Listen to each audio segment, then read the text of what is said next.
Et tout ça pourquoi? Parce qu'au départ, étant un habitué depuis de longues dates, ça commence à dater, de ce café de la Banque, j'ai toujours trouvé que le café de la Banque était le plus viennois des cafés marseillais.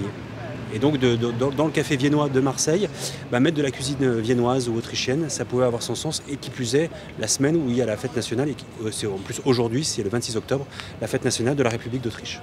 D'abord, on remercie le chef de l'ambassade autrichienne qui s'est déplacé pendant 3 jours pour nous former, Patrick Diane, qui nous a amené ses recettes, les recettes gastronomiques autrichiennes, un rôti de porc aux épices, au cumin, donc avec un plat qui est un genre de pot-au-feu avec une sauce réfort pommes fruits, avec des desserts autrichiens aussi à chaque fois.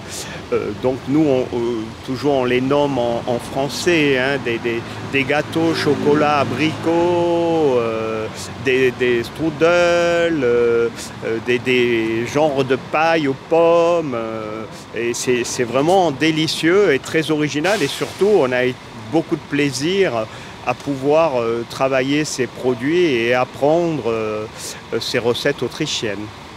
Et on les accompagne également de très très bons vins, blancs et rouges, et de bière autrichienne qui est spéciale pour cette période-là. Alors on a commencé hier et on va continuer jusqu'à vendredi, mais on gardera la bière et les vins un peu plus longtemps, et les escalopes viennoises aussi, parce que c'est un plat qui aura beaucoup de succès.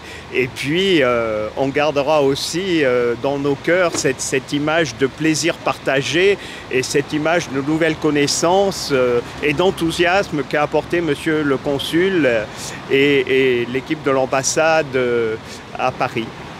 Un petit peu d'histoire. À la fin de la guerre, la Seconde Guerre mondiale, l'Autriche est partagée comme l'Allemagne en 4 zones. Vienne, la capitale, est aussi divisée en 4 comme Berlin. Et une des forces de l'Autriche, c'est la diplomatie.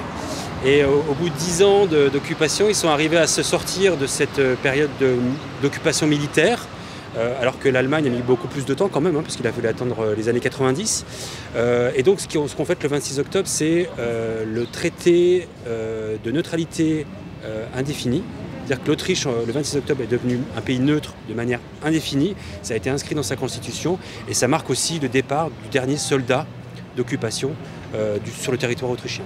Et c'était un soldat soviétique qui a donc quitté Vienne le 26 octobre 1955. Voilà.